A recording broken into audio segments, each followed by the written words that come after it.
हमारे पास 29 तारीख को परिवादी आया था कि मेरी किंगडम नाम के कंस्ट्रक्शन फर्म है और उस पर 20 तारीख को यहाँ का कर्मचारी देवेंद्र गुजर जो CGST में इंस्पेक्टर हैं उन्होंने सर्च की थी और उस दौरान उनसे को रिकॉर्ड ले गए थे और बोला कि 5 लाख रुपए मेरे को रिश्वत दो, नहीं तो तुम्हारे पेनल्टी निकालूंगा और फर्म का लाइसेंस निरस्त करूँगा, जिसका हमने सत्यापन कराया 29 तारीख को।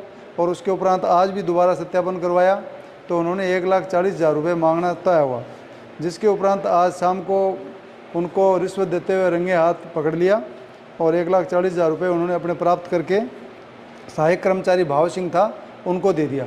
वहाँ से दोनों से बरामद करके हम लोग उनको अरेस्ट करके यहाँ लेके आए। परिवादी का नाम कौन है, कौन थे? परिवादी अपना नाम बताने से मना किया, गोपनीय है। उनके कंस्ट्रक्शन कंपनी है किंगडम टपुकड़ा में।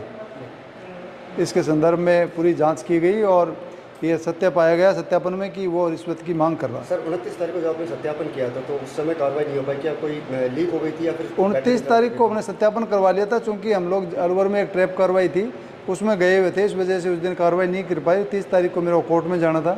फिर परिवादी ने कहा साहब 2 दिन की छुट्टी है, अब सोमवार को ही वो मांगेगा, सोमवार को कार्यालय खुलेगा, इसलिए फिर आज सत्यापन की कार्रवाई दोबारा करवाई गई जिसमें क्लियर सत्यापन हुआ। ये फाइनली 1,40 ही था, इसमें सर कुछ और भी पैसे का लेन देन पहले हुआ?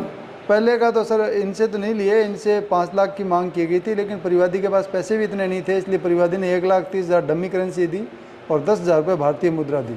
अभी आपने उनको गिरफ्तार किया इंस्पेक्टर को, आगे क्या रूपरेखा कोई और उनके? अभी इन्होंने कहा है कि उच्च अधिकारियों को भी पैसे जाते हैं इसमें से, तो अब आगे पूछताछ कर रहे हैं और उसमें और कुछ निकलेगा तो देखते हैं। उच्च अधिकारियों की बात करें तो कौन कौन रडार पे है? किसी का नाम सामने? अभी नाम सामने नहीं आया। उन्होंने कहा कि उच्च अधिकारियों के सत्यापन में ये बोला कि और सीनियर अधिकारियों को भी रिश्वत देनी पड़ती है। सीनियर अधिकारी भिवाड़ी में तैनात है या कहीं बाहर? भिवाड़ी